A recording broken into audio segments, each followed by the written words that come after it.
Hello everyone, welcome back to uLearn Education Online channel. In today's video, we are going to see the last communication protocol that is used in Internet of Things, nothing but IoT system is Bluetooth. As we know that Bluetooth is a wireless technology which is used for exchanging the data between fixed and mobile devices over short distances. And also we know that the Bluetooth will uses the ultra high frequency radio waves in ISM bands, and it uses an unlicensed frequency that is 2.4 gigahertz to 2.48 gigahertz. Now let us see how the architecture of Bluetooth will be. Since as we said that the Bluetooth connects the mobile devices wirelessly over a short range to form a PAN. What do you mean by PAN? It is nothing but a personal area network. And also here the Bluetooth protocol architecture is independent when compared to the standard OSI model or a TCP IP model. And also the protocols in the Bluetooth can be grouped into the physical layer, data link layer, middleware layer and the application layer. Now let us see in detail about the each layer. Let us see the first layer.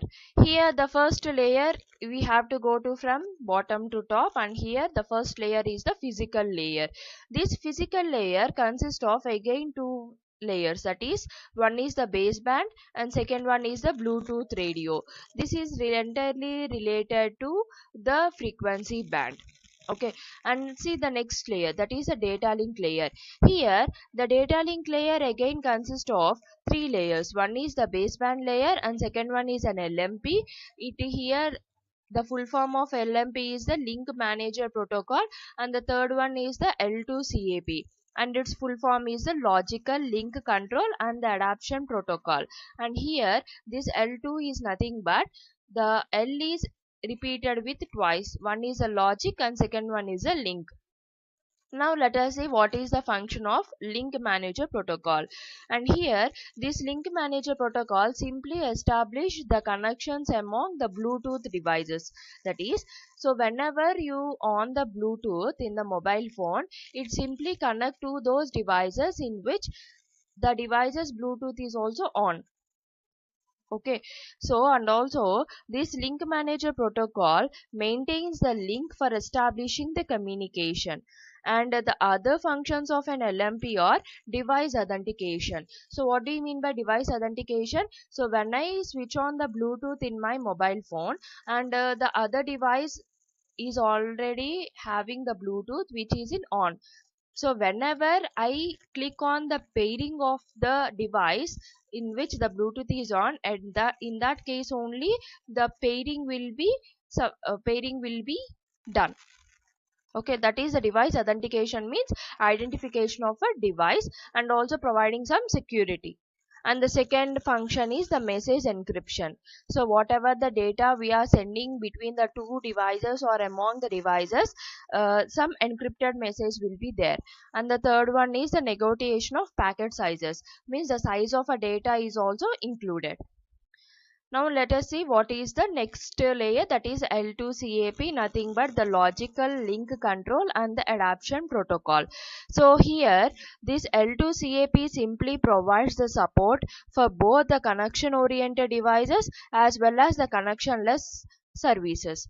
That is both for both wireless devices and wired devices, this Bluetooth connection will be done by using the logical link control adaptation protocol.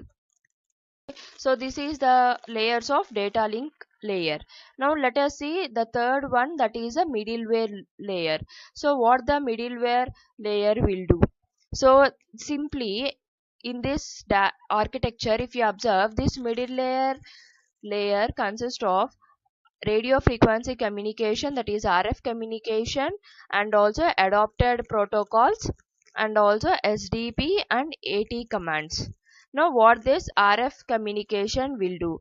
It is simply a radio front-end component. It provides a serial interface with a WAP architecture.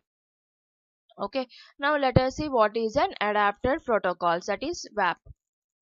Okay, these are the protocols that are adopted from the standard models. As we know, the standard models are TCP, IP and OSI. Okay, so the commonly adapted protocols used in Bluetooth are PPP, that is a point-to-point protocol, and the Internet Protocol IP, and the User Datagram Protocol UDP, and the Transmission Control Protocol TCP, and finally that is the WAP, that is a Wireless Application Protocol.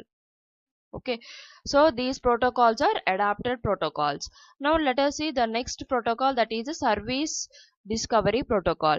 This service discovery protocol takes care of service related queries. Now what are the service related queries? Like the device information, and also the establishment of connection between the Bluetooth devices. So those information will be present in service discovery protocol. And next is an AT command. This command will consist of different number of set rules. Okay, now let us see the final layer, that is an application layer or application profiles. These application profiles allows the user to interfere or interact with the Bluetooth applications. So this is the protocol architecture of Bluetooth. In detail we didn't see. In brief, we have seen what are the layers that are present in the Bluetooth protocol architecture and what is the functionality of each layer. Thank you so much for watching our videos. Keep supporting and please subscribe to our channel.